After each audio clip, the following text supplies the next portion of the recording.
अस्सलाम वालेकुम नताशा, कैसे हैं आप? आई एम सो सॉरी, मैं अपने घर के काम में इतनी मसरूफ़ हो गई कि आपको कॉल ही नहीं की। लेकिन मैं फुर्सत से वक्त निकाल के अपनी बहन को ज़रूर कॉल करूँगी। ओके, अल्लाह हाफिज़। अम्मी को कॉल करती हूँ, काफ़ी अरसे से बात ही नहीं हो पाई उनसे।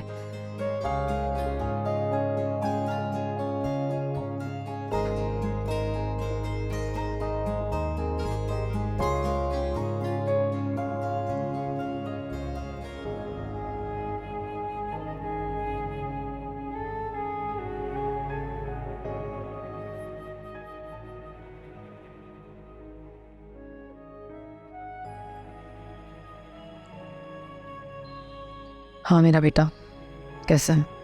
मुझे छोड़े अम्मी, आप बताएं आप कैसी हैं और तितली कैसी है? हाँ, आजकल इसको चक्कर भी ज़्यादा आने लगे हैं और मतली भी बार बार हो रही है। अम्मी मैं बहुत शर्मिंदा हूँ। ऐसे वक्त में जब आपको मेरी ज़रूरत थी, मैं आपके साथ नहीं थी। और अगर उसने तुझे जलील कर दिया तो? अब ठीक है सब अम्मी, कोई बात नहीं अम्मी, अब मैं सुकून में हूँ। सर का रवैया बदल गया है। वो कह रहे हैं कि कबीर को कुछ मत बताना। अब जब वो अपनी इज्जत रखना चाह रहे हैं तो भला मैं क्यों अच्छी बीवी बनने के चक्कर में बाप को उसके बेटे की नज़रों में गिरा दूँ? अच्छा ठीक है, मैं आपसे बाद में बात करती हूँ इस बारे में। ओके, अल्लाह हाफिज़। इसने अचानक फ़ोन क्यों बंद कर दिया?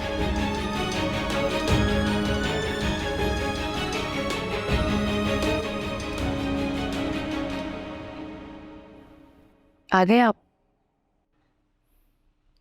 हाँ शायद। तुम्हें क्या हुआ है?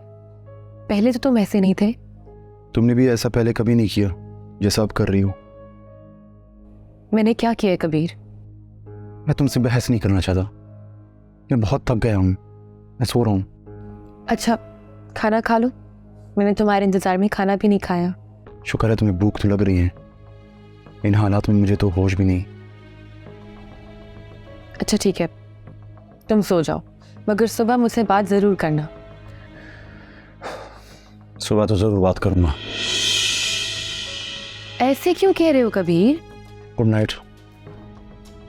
अच्छा सिर्फ एक बात सुन लो कबीर, शायद तुम्हारी हमारी परेशानी दूर हो जाए। प्लीज़।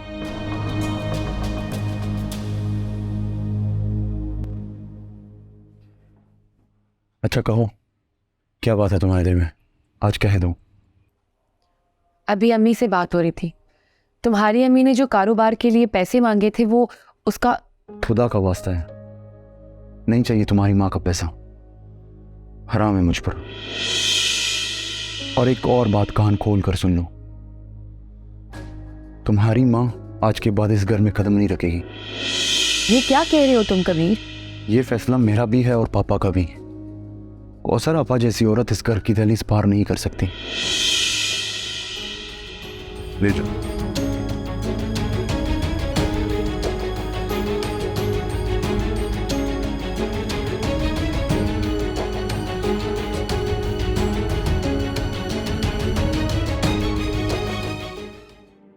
तो फोन बंद करो, मैं बाद में बात करता हूँ। वो गई घर से बाहर? नहीं। तो जाहिर सी बात है कि मेरी हुक्म अदूली करना कबीर को किसने सिखाया? तुम नहीं। तो तुम मेरे फेवर में कैसे बात कर सकती हो? तो तुम वहां कर क्या रही थी? दरअसल मैं मलाइका की बात सुन रही थी। जो कुछ तुमने देखा और जो कुछ तुमने सुना, क्या उसके बाद कुछ कहने सुनने की गुंजाइश थी? कभी कभी झूठ को सच और सच को झूठ बनाकर भी दिखाया जा सकता है। और जो नजरें देख रही होती हैं वो धोखा भी हो सकता है। तो तुम्हारा मतलब है कि मैं झूठ बोल रहा था? और जो कुछ मलाइका कह रही थी वो क्या? वो अगर तुम्हें अपनी झूठी कहानी सुना के अपने अल्फाज से तुम्हें गुमराह कर सकती तो मैं तुम्हें इससे बड़ा सबूत दे दूंगा इसकी आवारगी का।